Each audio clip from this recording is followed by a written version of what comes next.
and welcome to From the Ground Up with Arva. I'm Catherine Codius, Arva's VP of Sustainability Solutions, and I am tuning in today to talk with all of you about our latest white paper. Back in August, we published a white paper called Pathways to Agricultural Supply Chain Decarbonization. And we got some feedback from a few people saying, this is really great, and I don't feel like I have time to read this. It'd be so nice if you had a quick audio file or kind of podcast format that we could jump into and listen to on our way to work or while we're working out. And would you be willing to make something like that? And so here we are with the TLDR cast, Too Long, Didn't Read, White Paper Edition, Pathways to Agricultural Supply Chain Decarbonization. In this white paper, we discuss some of the foundational concepts of carbon accounting in agricultural supply chains. Essentially, how do you measure, what do you measure, and why does it matter the way that you measure? So today I'm going to talk through with you inventory-based accounting, project-based accounting, the concept of base years and baselines, and then talk a little bit about the common challenges and barriers of all of these methods and approaches to measuring decarbonization.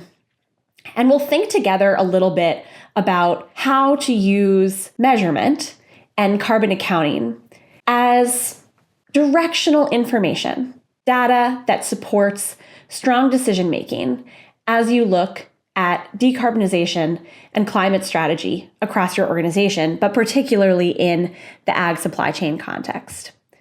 So I think we should start off with inventory accounting. And this is really the all-up comprehensive view of your emissions landscape. What falls under your corporate umbrella when we think about carbon emissions? What is the pollution that your company is putting out into the atmosphere? That's what inventory accounting tries to capture. And there are 3 different scopes: Scope 1, Scope 2, and Scope 3. We're going to focus on Scope 3 because that's where the vast majority of emissions come from in agricultural supply chains. So that's the indirect emissions from the production of food.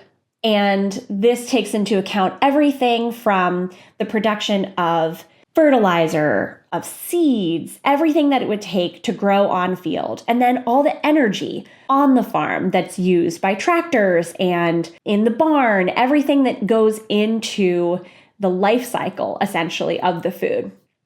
And then bringing that food from the farm all the way to the consumer's plate. So we've got transportation emissions in there. We've got maybe some packaging.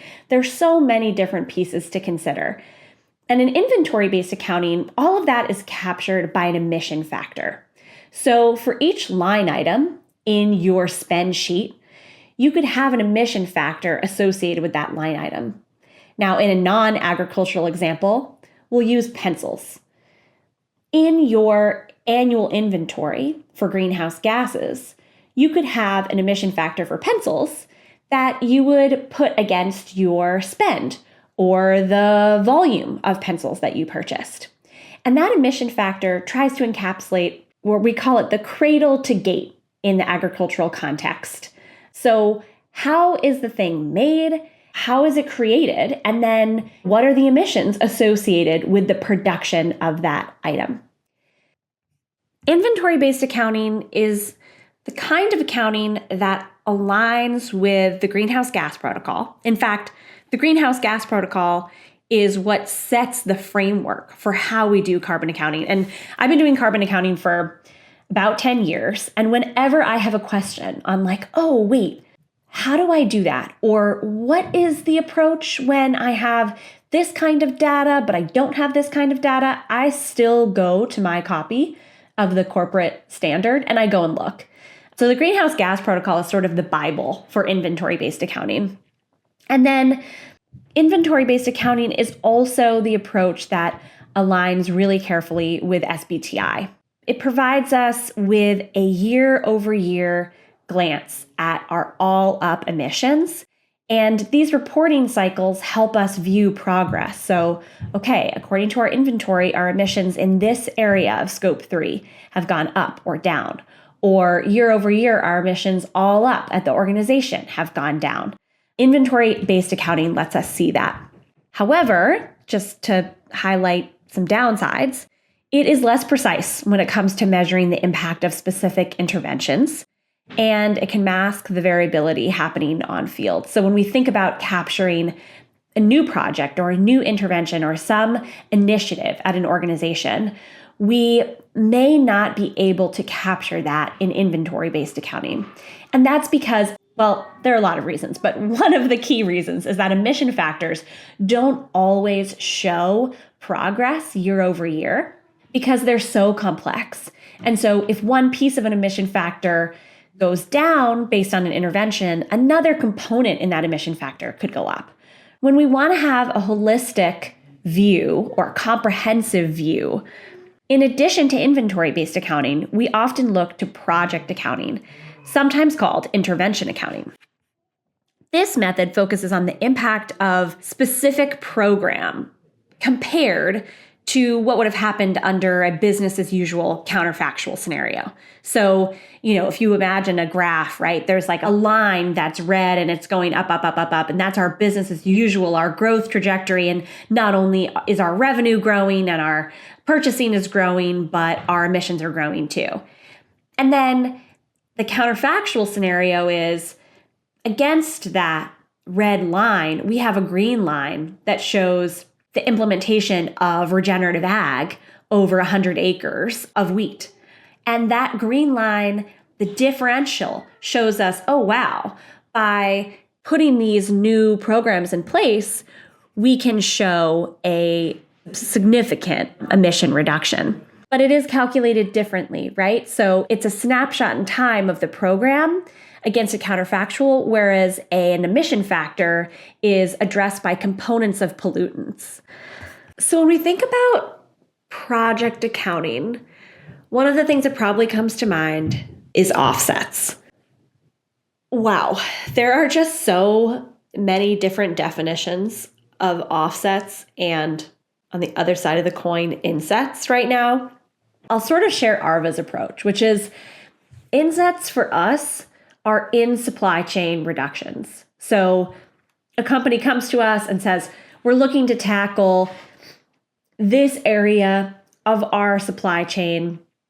Here's the supply shed we need to focus. We need a program, a project implemented in this area. We need to onboard growers into our supply shed, and we need to use inventory and or project-based accounting to demonstrate that progress. Great. That's an inset. Now, an inset can also be third-party verified, right? So that it's an environmental attribute that has been verified by a third party with an attestation that says, this group is doing what it says it's doing. And all of Arva's programs are third-party ready. They're audit ready. We have a mechanism in place to track and avoid double counting across other regen programs. And in 2026, all of our emission factors will be cradle to gate and third-party verified. So that's our approach to insets all up, right? But then project-based accounting makes us think of offsets, because offsets are program or project that gets implemented, and then the emissions from that project get bundled and sold as an asset. And the thing with offsets is that offsets don't have to be within your supply chain, right? They often are not. So you can have an impact over here in the US and be buying an offset from a palm project in Indonesia, and you might not buy any palm at all, and you might not buy palm in Indonesia, but you can take that bundled asset and report it somewhere, maybe in an impact report, as a offset that you've purchased in order to mitigate or address your overall footprint. So insets and offsets are both environmental attribute, market-based mechanisms. They are mechanisms that allow us to address our footprints, to allow companies to decarbonize, but insets are in supply chain and offsets are beyond value chain mitigation approaches. Environmental attribute certificates are what Arva creates with our programs. for all of our programs, we offer an attestation that speaks to the veracity of the claim we're making, the traceability to on-farm field, and then we share with our customers essentially how this is tied to their value chain, how this is tied to their supply chain. We give that level of visibility that comes part and parcel with our environmental attribute. So we have an attestation that says, yes, this attribute that you are buying for your supply chain is in your supply chain, and it's an inset by the definition that I just described. And of course, there's a million floating around out there, so don't take my word for it. So the last piece I'll share today, if there's one big takeaway for me from this white paper, it's that decarbonization, with all these technical aspects, with all of these questions around what to measure and how to measure it, and what works with the greenhouse gas protocol, what works with SBTI, is it an inset, is it an offset? How do I get all the elements in place for it to be a rigorous claim?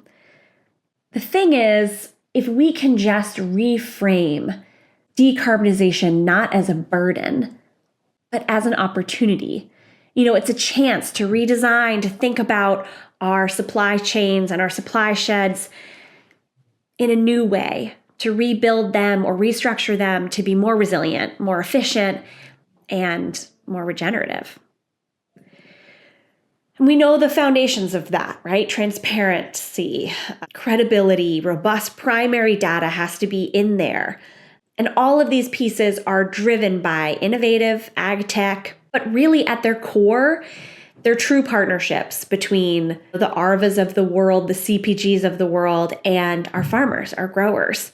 At the heart of these solutions are the need to keep farms viable, profitable, workable for the average American global farming families.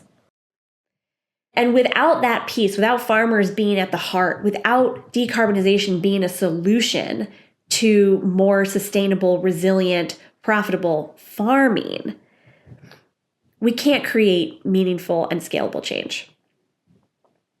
And the way we see it at Arva is that every acre transitioned, every partnership formed, every new grower relationship, all of this brings us closer to a food system that works for people and planet. Thank you for joining Ground Truth with Arva. We hope you visit our website, arva.com, and check out the full white paper, Decarbonization, a Practical Guide to Scope Sharing in Agricultural Supply Chains. Thanks for listening.